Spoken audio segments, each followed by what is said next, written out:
Hello everyone, welcome back to the channel. Hope you are doing well and fine, and in today's video I'll be showing you how to fix Hulu home location error. So without wasting any time, let's just jump right on the video and make sure to watch this video till the end and follow the steps as well.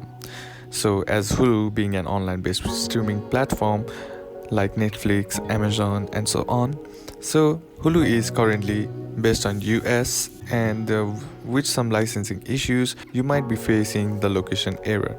So in order to tackle this issue, what you can do is just simply download a VPN, and once you do that, all you gotta do is connect it to a US location, and then with it you can stream and watch the videos on Hulu. So that's basically available option in order to fix the location error on Hulu, and that's basically how you can do it. And that's it for today's video, guys. Hope this video was useful to you. Leave a like if you did, comment down below what the next video should be on, consider subbing to the channel.